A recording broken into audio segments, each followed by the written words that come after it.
नाम जपते जपते जैसे ही बुद्धि पवित्र होती है तो उसमें ज्ञान के नेत्र खुल जाते हैं। अपने आप असत वस्तु, जैसे नकली नोट उठाने की इच्छा नहीं होगी। अपने को पता है नकली नोट पड़े हैं, उठाने की इच्छा नहीं होगी। ऐसे ये संसार के हर सुख नकली है। ये ज्ञान हो जाएगा। प्रवचन कर लेना, सुन लेना, ये अलग बात है। इसका अनुभव होना, तब हमारा मन इनसे हट करके एक तार भगवान की तरफ जाने लगेगा। तो हमको हट करके नाम जप में निरंतरता बनानी है। बिना हट के मन नहीं मानता। हमें सुख मिले ना मिले, हमें लाभ मिले ना मिले, हमें शांति मिले ना मिले, हमको हट करके नाम जप करना है। जब ऐसा कोई हठी नाम जप करता है तो नाम जप का फिर अभ्यास बन जाता है। और जब नाम जप चलता है तो फिर आनंद की धारा खुलती, जो चाहे वो प्राप्त कर सकता है। ऐसा नाम रूपी धन है। बिना नाम धन के कोई भी आध्यात्मिक उन्नति नहीं हो सकती। चाहे किसी भी मार्ग का पथिक हो, उसको नाम जप करना ही पड़ेगा। तो ब्रह्म को जानने के लिए ब्रह्म है सम और संसार है विषम। तो जब संसार को लक्ष्य बनाओगे तो हानि लाभ, जय पराजय, सुख दुख, मान अपमान, निंदा स्तुति ये मिलेगी। तो आप दुखी होंगे, सुखी होंगे, हर्षित होंगे, शोकित होंगे। मान मिला हर्षित हो गए, अपमान मिला शोकित हो गए, जय हुई सुखी हो गए, पराजय हुई दुखी हो गए। और यदि आप ब्रह्म की वृत्ति धारण किए तो ब्रह्म है सम।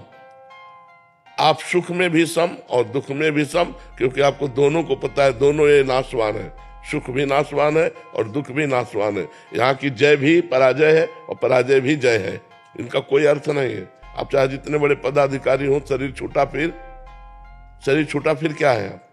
जब शरीर ही छूट गया तो आपकी सब विद्या गई और सब पद गया, सब धन दौलत गई, सब मकान, मित्र, परिवार, अधिकार सब चला गया। तो मिथ्या ही तो है। एक बार महाराज जनक जी शैया में सोए हुए थे तो उन्होंने स्वप्न में देखा कि वो बहुत गरीब हो गए, भूख के मारे व्याकुल हो गए। किसी तरह उन्होंने कुछ दाल चावल मांगे और उसे मिट्टी की हाड़ी में पका रहे थे। वो पकने वाली ही थी कि दो सांड लड़ते हुए आए और वो सब खिचड़ी नष्ट हो गई। और वो ऐसे व्याकुल हुए, पूछो जो ही व्याकुलता हुई इसमें आंख खुली तो देखा राजा का वैभव। उनका ये सत्य कि वो सत्य। सभा में आए बड़े बड़े विद्वान बैठते थे, उनसे पूछा ये सत्य कि वो सत्य। अब ये और वो का तात्पर्य कोई जाने तो उसका निर्णय करे। उनका भाव था ये सत्य जो देख रहा हूं या जो स्वप्न में देखा वो सत्य। अब बड़े बड़े विद्वान इसका उत्तर नहीं दे पाए। तो महामुनि अष्टावक्र मुनि, अभी नवीन अवस्था थी, अपने पिता को मुक्त कराने के लिए राजा के जनक जी के दरबार में आए। सबने हंसी की। तो पहले ही उन्होंने कहा कि हमने तो सुना था जनक का दरबार ज्ञानियों का दरबार है, यहाँ तो हमको सब चमड़े की पहचान और मांस की पहचान करने वाले दिखाई दे रहे हैं। तो उन्होंने कहा कि ऐसा आप कैसे कह सकते हैं? विद्वानों ने कहा। तो बोले हंसे क्यों आप लोग? तो बोले आप 8 जगह से टेढ़े। तो बोले हाँ, हमारे स्वरूप को देखा क्या?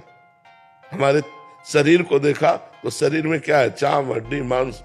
तो यही चीज देखने वाले आप लोग हो। आप लोग ज्ञानी तो हो नहीं, क्योंकि ज्ञानी स्वरूप देखता है, शरीर नहीं।